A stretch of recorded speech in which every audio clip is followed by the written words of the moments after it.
I think it's important to get vaccinated because it is the single most important thing that you can do for yourself and for your child right now. Having had COVID and gone through the experience, you don't want this because, first of all, it's an instance where it's the unknown. I remember when we went to the doctor's office, and I say we because there are 3 people in our household, and we pretty much had figured out that we were sick enough that it could be COVID. And we went to the doctor, had the rapid test, and they wrote out all the prescriptions, and we're walking out this long hallway, not the hallway to the general population in the lobby, but the COVID hallway.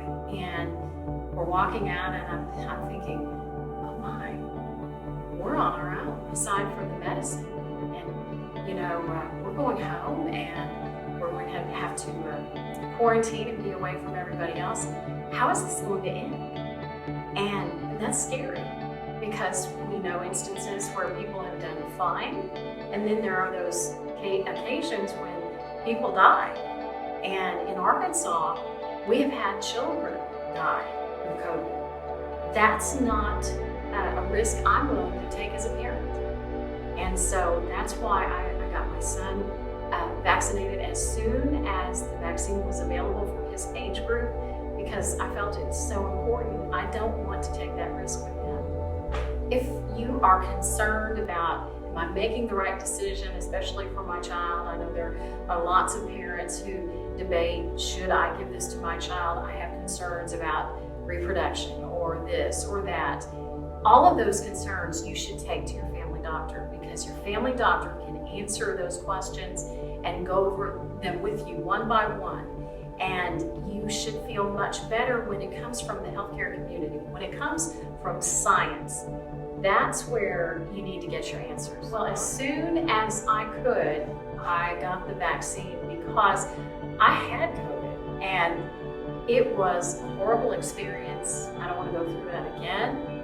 And I certainly don't want to take a risk of passing this virus on to someone else, someone that it could kill, someone that it could change their life, because we've known instances, friends of mine that have been fine, and then now, after having COVID, one is disabled, can no longer work, was a vibrant individual that went to work every day. His life was forever changed.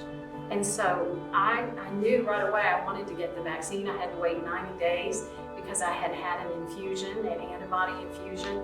And so as soon as that 90 days ran out, I went and got my first Pfizer vaccine for COVID-19. Recently, I took my mother to the ER here in town for something unrelated to COVID. And our emergency rooms in this area, our hospitals, are so full right now that when we were taken into the ER, I fully expected to go all the way back, and she stopped short and said, we're going in here. And this is their overflow room, their area, because the regular ER is full of COVID. And so if you don't have a vaccine, if you haven't been vaccinated, and you're going to go in the hospital, let's say you have to go in there for your son who has a broken arm, you're going to be in a situation where you might be next to someone who's coughing and possibly has COVID. Will you be able to fight? Should you get it? We don't think about the opportunities that we might come across in an everyday experience. So you need to have the antibodies on board. You need to have that vaccination so that your body can be prepared to fight. So for parents, I'm sure many are worried.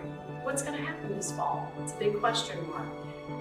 So that's why I think we need to gear up and get our children ready with school supplies, but also with the chance to be safe and have this vaccine on board if you haven't done that already, because we got to go back to school, and we want them to have the best experience possible. And so having the vaccine can help ensure that.